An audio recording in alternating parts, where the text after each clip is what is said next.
For thousands of years, the ancient Peruvians used alpaca fiber as a smooth, high-quality fiber when making their clothing.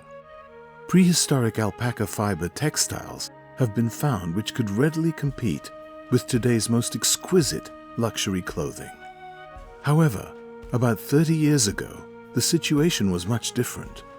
Both deficient alpaca raising practices and the interference of unscrupulous middlemen in the raw materials market caused a decline in the quality of the fiber.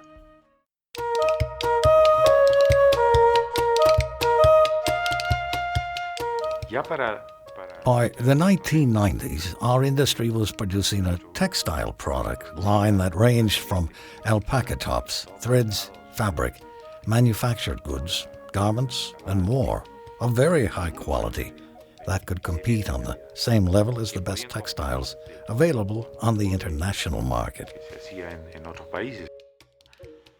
But obviously, we were greatly concerned because the raw material, the most fundamental building block for making a competitive product, was quickly and noticeably declining in quality. We felt that the alpaca shearing procedures were being ruined and getting worse. It was a trend of negative progress.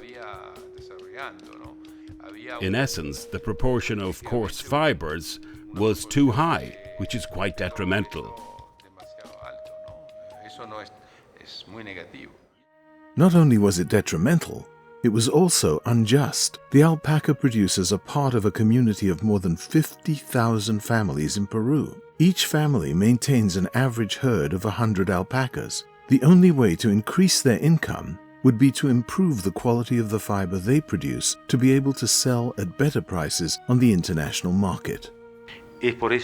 For that reason, we decided to take matters into our own hands. On our own, we established a kind of laboratory. We founded this laboratory called Pacomarca to try and reverse this trend. We wanted to lead by example and create a center where the production of excellent, high-quality fiber could begin. But before initiating any programs, the first task was to convince the alpaca breeders of the need for improving the quality of the fiber.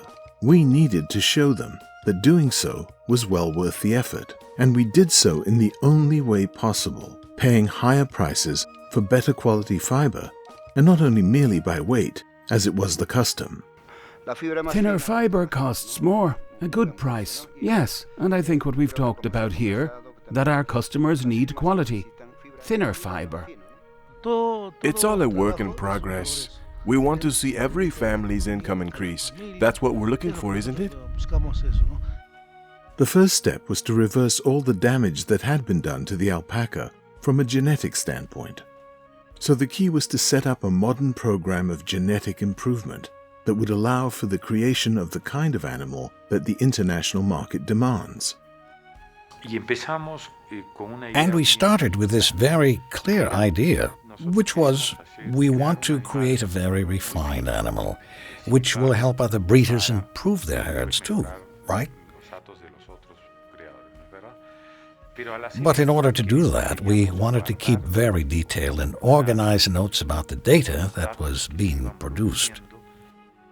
Before long, we realized that with this amount of data, we were going to go crazy or feel overwhelmed.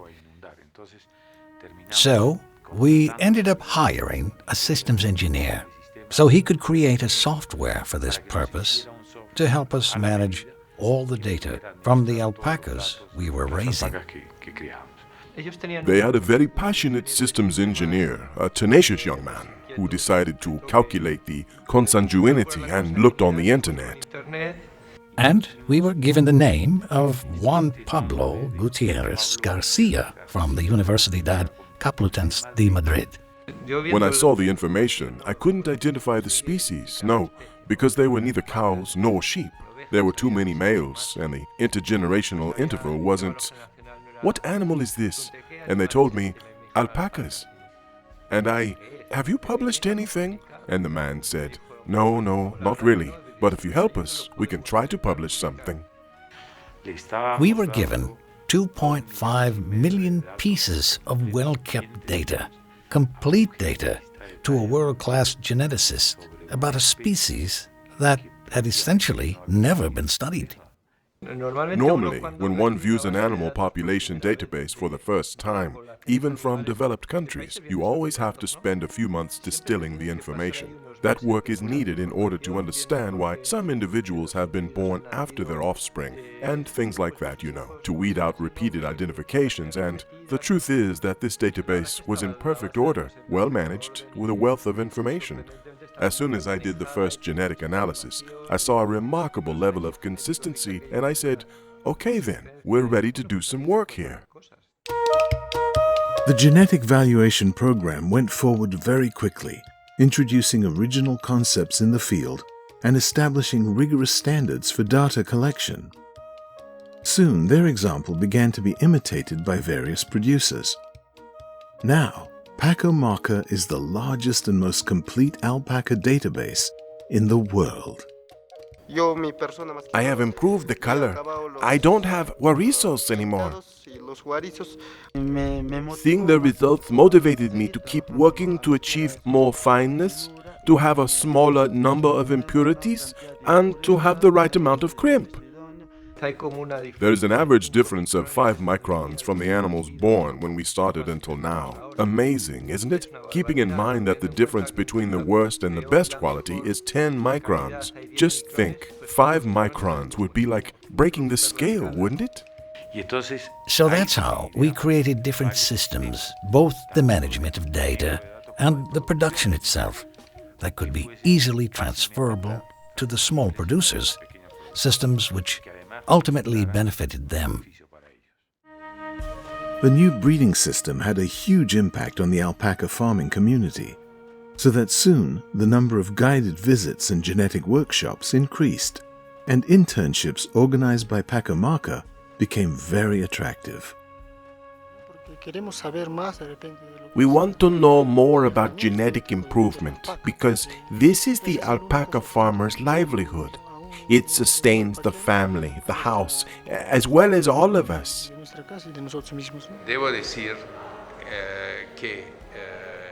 I need to say, after working on a project like Pacomarca and fully implementing it, taking it to the level I've gotten to now, it's been a huge success for me.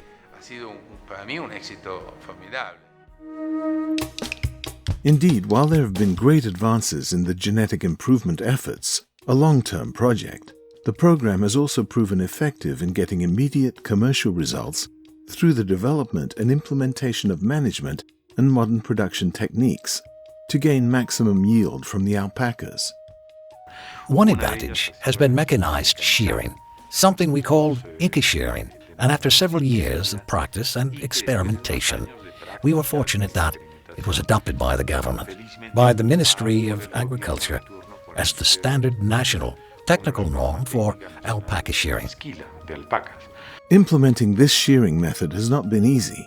It was necessary to explain the process and convince the local farmers to abandon their traditional but detrimental practices. But the effort was carried out.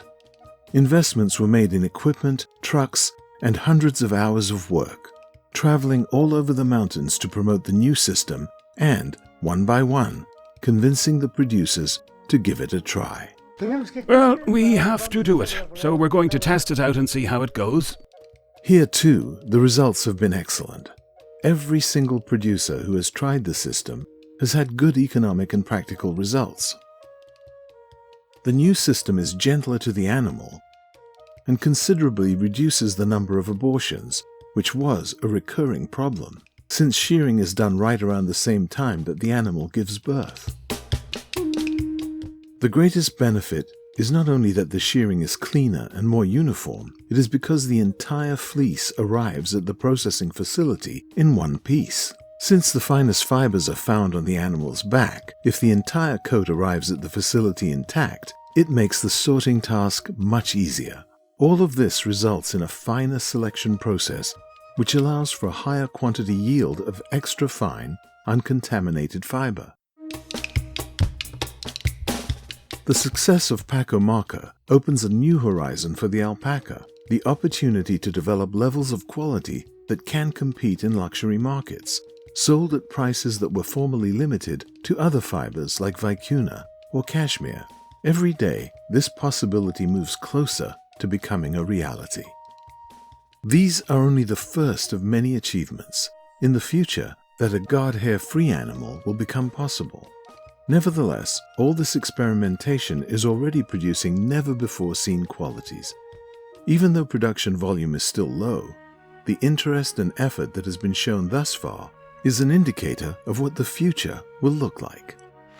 And part of this experimentation has yielded the result, the creation of a new, high-quality alpaca product, obviously coming from the refined management techniques. It is called Imperial Alpaca, which has a micron count similar to that of cashmere. And we hope to develop a radically advanced alpaca that would be just like cashmere in thinness, and then begin to promote it.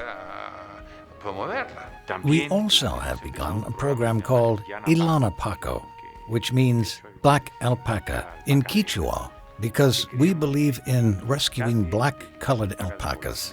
Actually, we believe in rescuing every color of alpaca. We have begun with a group of animals, a herd that we'd like to see grow as quickly as possible. We have carried out embryo transfer procedures. And we have also experimented with the suri, which is the other type of alpaca. And we have also achieved a very fine product with the suri. So we have all these products, which are the best of what the alpaca has to offer, which have started to come from all the curiosity, initiative, and experimentation that have been done here at Pacomarca. The mission of the Pacomarca project is to give this industry a sustainable future. Based on the work of this great community, from the alpaca farmers whose lives can steadily improve as an outgrowth of these initiatives, to all the other people whose work contributes to the value chain of this treasure of the Andes, alpaca fiber.